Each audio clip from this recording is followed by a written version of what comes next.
Hello. I just thought I would continue the story. Second episode here. I don't know if I should number these, but we'll continue with the most urging, compelling parts of the story now, leading up to my wife just disappearing on me and filing divorce papers. How I met her and our life before that. I may make a few videos on that into the future, but I'll do that at a later time. So anyhow, last year, almost a year, 10 months ago, it's November 1st already. Amazing. Time flies. Actually, it hasn't flown that fast because I had a really rough year. Anyhow, December 26th, I hugged her like I always did. I went to sleep in the evenings after I worked all day. I was tired, and just simply hugging her and falling asleep was one of the best parts of my day. Over the years, last couple of years, she kept pushing my hand lower and lower so I could only hug a little bit above the waist. She said it was easier for her to sleep that way and it wouldn't bother her if I hugged her too high. I'm like, sure, that's fine. I still get to hug you. Cool. Anyhow, then our son was home from West Point. We had a good Christmas. And on the 26th of December, we were in the living room watching TV, and he says, "Dad, I think you and your mom really ought to talk about your problems." And I was like, "What problems, Ben? I really don't know of any. I don't really know that big of a problem." I mean, yeah, we had normal disagreements like every married couple, but we didn't have anything drastically wrong that I knew of. I just thought it was weird. So anyhow, we take her to the airport the next day, and like I said, she wanted him to drive, which I thought was a little odd, but I didn't want to think too much of it. So I sat in the back seat and rode along in the car. We got out, parked in the parking deck, walked across the Skyway, got her ticket, waited a few minutes, said goodbye to her, hugged her, and she proceeded through security. And then we went back to the car just like we normally would. I didn't think anything out of the ordinary. And then New Year's Eve, I get a call. She sounded a little bit drunk. She's going on and on and on about how to have a good New Year's with our two cats, which was weird, but I just chalked that up to her being drunk. But now I think it had more meaning, me being alone with the two cats, than I thought, even though it still sounds a bit silly to me. I don't want to read too much into that even. But the real problem started soon after that. I would call her and she would not answer her phone, which is really weird. Before that, she would always return pretty much every single call within hours or within half a day, or for sure within a day. I knew she was with her sister, but when several days went by and she didn't call, I knew something odd was up. I still wasn't sure what. But it all became clear on January 6th when in the mailbox I received a restraining order, and then less than a week after that I received divorce papers. When I received the restraining order, I knew it's pretty standard operation for divorce attorneys to file restraining order, just automatically make up the story. I'm a threat to her, which is totally bogus. I would never hurt her in a million years. She'd be the last person I'd hurt, even today. Even with, I wouldn't even want to hurt her mentally. I do just want half my stuff. I mean, that's natural, but I don't want to hurt her. But the divorce has hurt me a lot. I do have to say, I don't want to sound depressing about all this, but today I'm fine. I got great plans for the future. I plan to get back to work soon. I've got lots of phone calls to advance my career, so I need to pick employment pretty soon. Hopefully I'll have a few offers. So everything's going good in my life. I've got a whole second half of my life to live, and I'm very optimistic and positive in that way. And one day I even plan to go to Thailand and have a Thai partner again. I'm talking to a lady on the internet, like a lot of guys do. I know it's a stereotype, but what am I going to do? I mean, I'm halfway around the world. So there's no harm in just chit-chatting and getting to know someone. I don't know if I ever want to get married again. But anyhow, I have plans for the future. But when I received the restraining order, and then soon after divorce papers within a week, I was totally crushed, totally. I actually was totally crushed, drinking 1.5 liters of vodka a day, every day. I handled it pretty well. I mean, I don't get drunk and just completely not understand anything that's going on like that or pass out. I don't do that. I just become tired, definitely tired, and just slows me down. But my thinking's fairly clear. I mean, as far as it could be. I'm sure it wasn't totally clear. But one night I just had more to drink than I should have. I thought my life was over. I was actually going to kill myself. I didn't see any point in living. I was going to live forever with my wife. Well, not forever, but I mean, as long as we could. I was going to grow old with her, retire with her, travel the world with her. When I got married, it was for life. I never even considered getting divorced. And I never did up to that point. And I didn't even see it coming. Maybe that's why she just like sprung it on me from a distance. I don't know. It was still very, very cruel the way she did it. I mean, it really, really hurt me and set me back. And like I said, I loaded my Navy, well, it wasn't Navy, but it's identical to my Navy Colt 45 millimeter, loaded it up, put the magazine in. I was going to drive to a certain location and just kill myself. So I drove for 3 hours, headed east to where I was going to go. I don't want to say where for right now. I don't know if I did before. And kill myself. But after 3 hours, of course, the alcohol wears off. And it's kind of a suicide prevention plan to have to drive that far to kill yourself. So I turned around, and after 6 hours of driving, I come back to the city. And I posted something on Facebook, the gun and the ammunition. So I think it freaked some of our common friends out or something. I don't know. Anyhow, maybe she called the police. Anyhow, the police were waiting with like 20 squad cars. They pulled me over, and I'm like, I didn't do anything wrong. I didn't think it was an issue to have a loaded gun in your vehicle, as long as you're not pointing at anybody or threatening anybody. I mean, being in the military, guns never bothered me. This certain gun, I had never even fired, so it had never even been used. So anyhow, the police pulled me over and put me in the hospital, the general hospital. And they're watching me, so like every 15 minutes they look in the door and make sure I'm still alive, which is weird. Still had my shoelaces there. But anyhow, they found a place for me in Columbus. It's some psychiatric place. It was disaster. It was like, I don't know, schizophrenia ward or something. I definitely didn't belong there. It made the entire situation worse. Gave me anxiety. It was just living hell for the next week. I think almost a whole week. And I just couldn't wait till I got out of there. It was like a prison. Metal tables, everything bolted to the floor.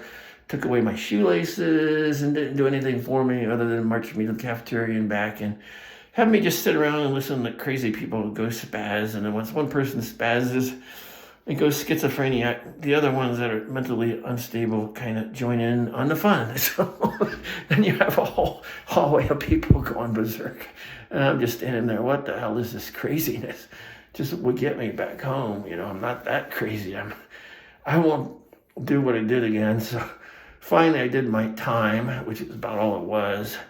Didn't do a thing for me, and I got back home and eventually slowly started to stop drinking over the next 2 months and got better and better. But I gotta say, I was still depressed, at least for all of January, if I remember right, and most of February. I would just sit on the sofa for weeks at a time and not take a shower. I didn't want to do anything. Eventually had bad work performance, so they put me on probation. I eventually lost that job because I couldn't come back from probation, even in April, and do an adequate quality work. I worked from home. Yeah, and it was hard just to take a shower. I remember my first shower like mid-January or something. It was like, it took all of my energy and effort and just to stand up and take a shower, but I did it. But I was exhausted after because I was so depressed. Same thing going to the bathroom. Going to the bathroom is easier. I mean, but I would wait till the last second or minute before I would go because I just didn't want to get off the sofa. The sofa was my happy little place in the world. I didn't really watch TV, but I just kind of had it on. I just stared at it and just kept thinking about my situation. It was like, man, how did this ever happen to me? I couldn't see it coming. It's like my Thai wife, I thought everything was fine. We loved each other 33 years, and today close to 34 years, just disappeared and didn't even say anything except send me divorce papers. And I realized I'm probably going to lose half of everything. I did eventually see an attorney, and I couldn't hardly speak right. I could stutter and couldn't say a complete sentence without losing my breath. And surprised I could even talk to him, but you can see I was in bad shape. But he just laid it all out. Maybe he shouldn't have, but it scared the crap out of me. He's like, Rod, you're going to lose half of everything. Ohio's like a common marriage state or whatever it is. she gets half everything because you've been married over 30 years. There's no doubt about that. And I'm like, what the crap? I did all the work. She just stayed home and did nothing. I did everything for her, built her a really, really great life. And now she's taking half of it away so she can go back to Thailand and have multi-million bots and Thai bots, live like a queen and take half of everything I have, and I'll be stuck here living a more primitive life. Subsequently, I did figure out I probably want to retire in Thailand because I'm not giving up on Thailand because I want a really extraordinary, rare circumstance. So I think she's a bit crazy at this point, but we'll get into that later. But anyhow, I just wanted to say in this video, I don't want to go on too long because these things can get boring, I know. But anyhow, I did really, really suffer for a couple months really badly and almost ended it all. I saw no point and reason to go on or live, but eventually I got myself out of that. I mean, I called the VA suicide prevention hotline a few times. They sent the cops over, which is bad because I'm never calling them again. I'm thinking, just call the cops on me. And I figured out later they have to do that because someone's going to kill themselves. They got to get involved, but it just didn't make any sense. Cops here knocking on my door did not do anything, and they never let them in. I never would unless they had a search order to break down the door. I'm like on the phone with them. I'm like, just leave. I'm not going to kill myself. Just leave. Finally, they did. And of course, my attorney got to listen to all that later. He's like, Rod, you were really irrational. I'm like, yeah, my whole life was destroyed. What else do I want to say about that? Because I don't want to come back to this topic. I mean, it doesn't bother me that much anymore, but I just thought it would help other people to realize what could happen after 33 years. I mean, it can happen to anybody, I suppose. Happened to me, so I really don't know what I did wrong. So, I mean, I must have done something wrong. I don't know why she was so like that. She's had a history of writing suicide notes. When we were married, like 3 weeks into the marriage, we had like a normal marriage argument, and she hopped on the bus, ran away to Calian and Subic Bay Navy Base, and moved back in with her cousin. I'm like, we have an argument. That's normal. And she like runs away and disappears. Maybe there was a pattern there that I didn't pick up on starting from the first few weeks of our marriage. So anyhow, her cousin puts her on the bus and says, I'm not a refugee camp. Go back to your husband and figure it out. And we did. But I noticed she would leave suicide notes like every 1 or 2 years in the counter somewhere, threatening that her life sucks and she's going to kill herself. I kept thinking, this is just how she thinks. I mean, this is just what goes through her head every now and then. She just needs to get it out because she never talked to me. I would just find these papers here and there every once in a blue moon, probably 2 years on average. I found a few more after she left and I was cleaning the house later on. But yeah, that's kind of how it all started. Not good for me. But I survived, and I have really good plans for the future, so don't worry about me. So if you leave a message, I don't need the condolences. I'm fine. But if you feel you want to do that, that's fine too. I don't mind. I do want to get into this in more depth and detail later because I'm just the kind of guy that likes to think things through. I guess there's a guy, Thailand Dan, or Thai Talk with Dan, and he talks about he had an argument with his wife. He always is like very anti-bar girl, which is fine. I agree with that. But he had an argument with his wife, and he said, Thai women don't like to think very deeply because if there's a problem, they just kind of want to like forget it exists. And that's a lot to the extent of my wife. She would really never, ever, ever admit she's wrong. And problems, she really doesn't want to think about them, just hoping they'll disappear, I guess. But she did write these suicide notes, which is strange. I mean, if you want them to disappear, why write that? Maybe that's a way to get them to disappear. But she did it so much, I just never thought much of them after a while. It just seemed to be the thing she did every couple of years. Maybe even not 15 of them in 33 years. Maybe more like 10. So it was pretty rare. Maybe there's more and she threw them away. I don't know. But I doubt it. I mean, I really don't know. Anyhow, I'll wrap this up, but I just wanted to say I want to get into this in more depth because I've been thinking about it and thinking how I can prevent this in the future.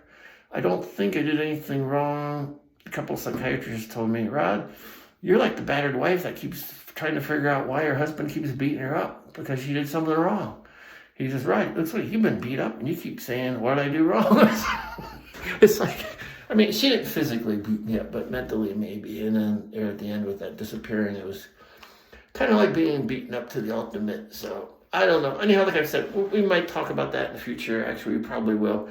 But I don't want to go into lengthy videos, so I'll stop this one here and show you a Christmas card that she gave me. I found this somewhat interesting, this Christmas card. I mean, she gave it to me at Christmas. Like, she usually passed out cards, is what she did. I guess it's a girl's thing to write things out on cards. And I'm sure I opened it on Christmas and saw, "Dear my love." Okay, great. I didn't really read it. I didn't pay attention to it because it was in the middle of opening other presents and things. But she said, "Have a Merry Christmas and Happy New Year. Best wishes." And then she signed it Gem K. And I didn't notice it at the time, but the K is her former name, Compact D, instead of our last initial. So that should have been a sign right there on December 25th. She was thinking about leaving and I guess taking her last name back.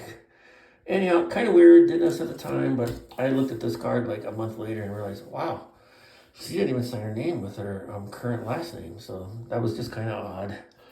So just something interesting to end the video on. Okay, talk to you later. Bye-bye.